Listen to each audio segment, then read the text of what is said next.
Hello YouTube, Travis here. Today I have to present two very similar computers.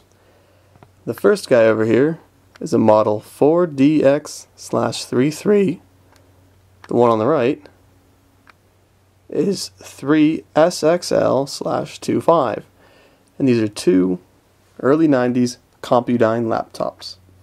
The one on the left here, I got in a lot of items that I purchased, small lot of computer items. And this was a laptop. It smelled horribly like cigarette smoke, and it was in an old IBM case. And the one on the right here, I purchased as a parts computer.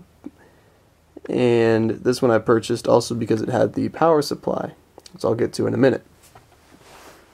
And as it turns out, my one on the left here is not operational at all. I get no power, no lights, no anything. I'm assuming either power supply or motherboard is completely shot. So this is going to be the parts computer, and this is going to be the real one, which I'm going to fix up here.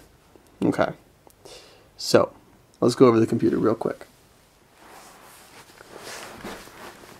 Take a look. Keyboard actually is like a more flat style. There's not too much leeway when you hit the keys. That's actually kind of similar to more modern computers, which I think is pretty funny. Power button is right there. We have brightness and contrast sliders here. Have all your lights, power, modem connectivity, caps lock, all that good stuff. This, believe it or not, is your mouse, and you got right click and left click. Under here is an expansion slot, and my other one doesn't have this. And in here is the internal fax modem card. So if I wanted to, I could probably connect to a dial-up connection via that port right there. The left has nothing, the front only has the latch. The side has the one floppy drive bay. And the back, I believe, is a, focus down here a little bit. It's a docking station port, power port, parallel, serial, and then VGA is the final one for an external monitor. Quickly taking a look at the power brick. It's got some wires exposed here that I need to fix up. Get that into the light a little bit better. It's that guy right here. Guys, take some black electrical tape and fix that up. The adapter is from Light-On. I'm not sure if it's the original one or not, but it definitely works. And this is the cool thing. I do know it's vintage. This cord here, it's plugged in back there.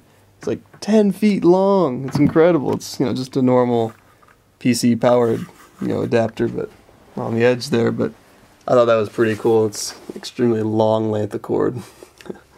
All right, so we'll give it a power up here real quick. Now, this currently doesn't have any OS on it, and I'll show you guys in a second why I think that might be so. I think the hard drive might be bad, or it's possible I just don't have a driver for it, because I do have a couple floppies right here that have MS-DOS 6.22, I think. It was the last release ever from Microsoft. Alright, well anyways, let me put the cover back on and I'll power this guy up. Awesome.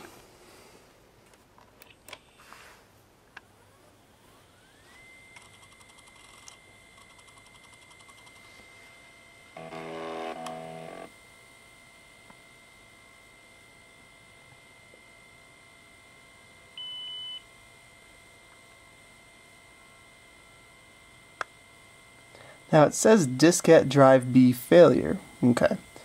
This is what I find interesting. It's got diskette drive A down there, and it even says that in the BIOS, as I'll show you here in a moment.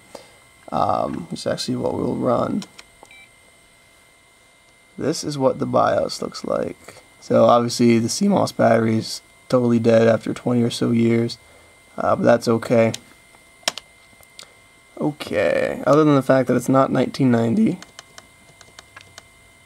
It recognizes the diskette drive, diskette A. It sees the hard disk 1 as type 10, and even gives us some specifications here on the right. Room for a second hard disk not installed. CPU speed is set at fast, which is what I like. Alright, we'll get out of this guy.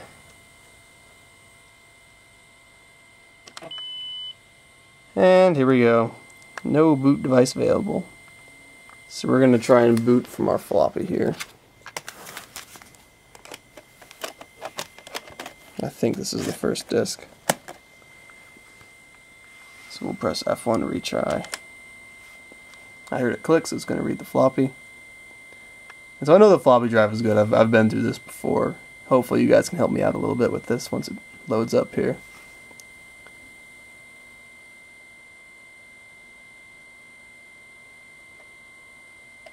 Here we go. It's starting MS-DOS.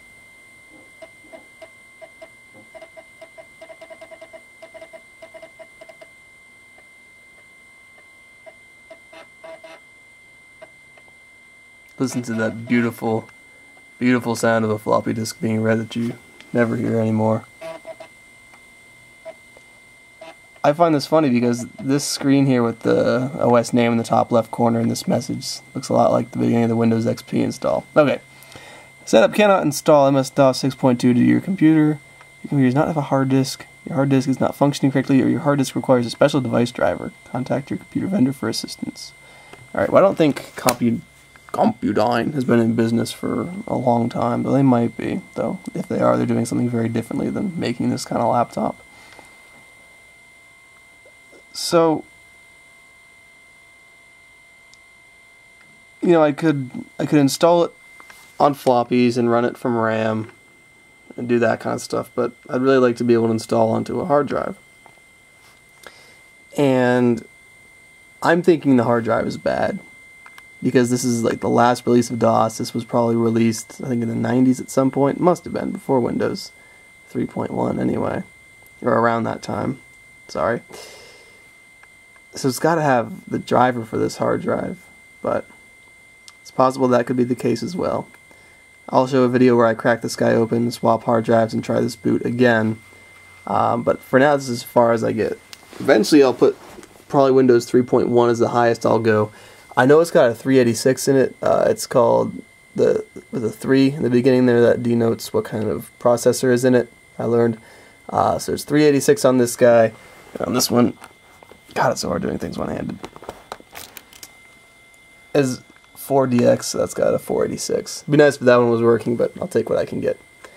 I don't know if I'd put Windows 95 on here.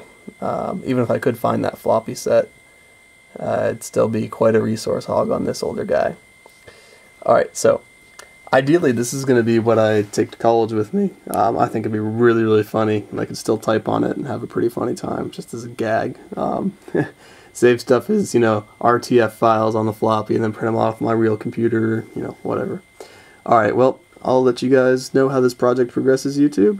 Hope you enjoyed it. It's kind of a rare computer from a really unusual company, so anyway, I hope you enjoyed the vid. Bye.